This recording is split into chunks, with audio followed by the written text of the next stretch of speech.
Nipher. My name is Lily. And I'm Sloan, and this is the Nightly News.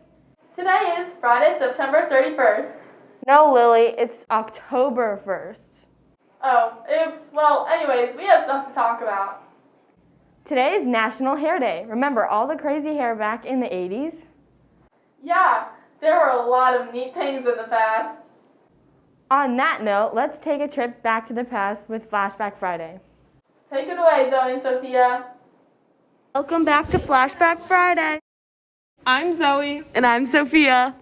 This week we are talking about old video games from the 80s. Pac-Man is an action-based game where the player controls a yellow creature to try to eat as many ghosts as possible. Galaga is an arcade shooting game which takes place in space. Defender is also a shooting game that was first released in arcade. Tetris is a video game where you try to connect the tiles. These were just some of the most popular. Well, I don't know if it counts as a video game, but the classic Oregon Trail. The duck game on the original Nintendo, where you were shooting ducks. Growing up, my favorites were Donkey Kong and Centipede and Galaga. They were all the ones where you get 3 people and then when it's over, you die. It's not one of these that takes weeks to play like they are today. I played several video games as a kid. I had an Atari 2600 in my house. So we played games like Space Invaders and Asteroids.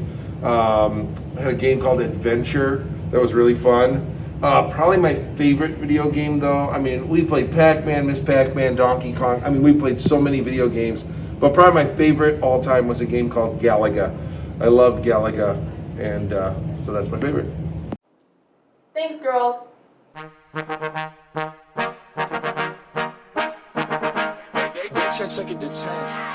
Hey, right. Hey. Here's Adeline and Charlie with top trending songs.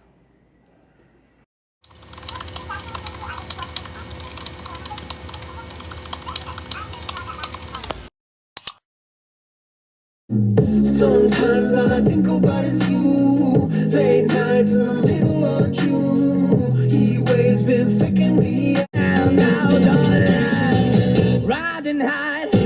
When I was scared, when it's late at night, it's just me and my dreams. So I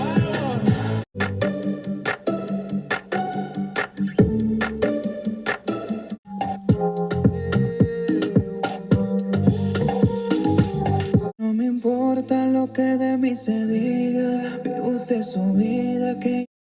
1, 2, 3,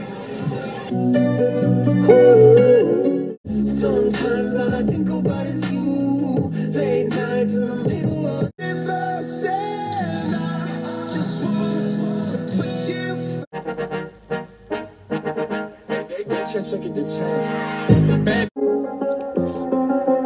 I do the same thing I told you that I never would. So I would sleep till late nights. JD told me he played football and baseball. And Ryan said he does synchronized swimming and ribbon twirling. Here they are with this week's Sports Beat.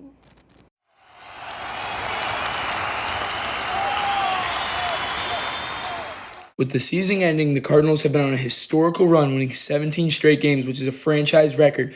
The previous longest streak was 14 in a row in 1935. The winning streak is tied for 8th longest in baseball history, and the Birds on the bat have clinched the second wild card spot. 40-year-old Adam Wainwright has had a 2.87 ERA during the streak, but the main strong point has been the offense, with the Cardinals outscoring opponents 69-44. The Cardinals have homered 31 times over the span of their streak, with Harrison Bader, Paul Goldschmidt, and Tyler O'Neill leading the way. O'Neill has been red hot, and he has moved into 8th place for home runs and has 35 hits over the winning streak. The 2-2. O'Neill with the drive, out to left, and it's gone! He did it! It's a 2-run shot!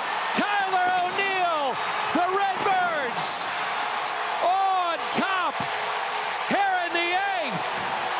The Cardinals will play either the Los Angeles Dodgers or the San Francisco Giants in a one-game playoff on October 6th. But the question remains, will the Cardinals streak last, or will they cool off before the playoffs? Thanks, guys.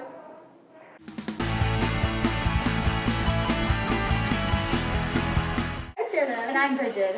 And we're going to talk to you today about UNICEF. First off, we have found a foundation called the Wiggly Worm Foundation that will match the amount of money we raise. So if we raise $2,600 here, that's $5,200 for the kids at UNICEF. That's amazing. We can double our impact. Hey Kiernan, I've heard about the Donut Challenge. What is that? The Donut Challenge is a race in between homerooms. Whichever homeroom in their grade level raises the most amount of money will receive donuts along with the movie party on October 27th. That's awesome, but how can I see who's in the lead? There will be donut posters that whenever people from UNICEF come along to your homeroom to collect money, you will be able to see them then. Well, thank you, Sharon, for explaining that. Thank you for your time. Students, don't forget the UNICEF Donut Challenge. The homeroom that raises the most money per grade level will win donuts to enjoy on a movie day. Also, through the generosity of the kind folks at Wiggly Worm Foundation, all the donations will be matched if Nipher reaches their goal of $2,600. So don't forget to bring in your $3 to your homeroom for a chance to win donuts. Also, if we raise $2,600 by October 15th, all homerooms will watch a movie in their PJs. I know Molly wanted to watch Happy Feet, but I kind of want to watch Peter Pan. I want it to be Alice in Wonderland. The book fair is coming. It will be in the Student Center from 7:45 to 3:15, Monday through Friday, October 11th through 15th, and it will be open Wednesday, October 13th from 4 p.m. to 8 p.m. during parent-teacher conferences. Nipher versus North Wrestling Meet is next week on Wednesday, October 6th at 6:30 p.m. at Kirkwood High School. Should be a dub for the Knights. Well, that's all, folks. Here is the end of today's broadcast. This has been Lily and Sloan. Have a great weekend, Nipher. And remember, you belong at Nipher.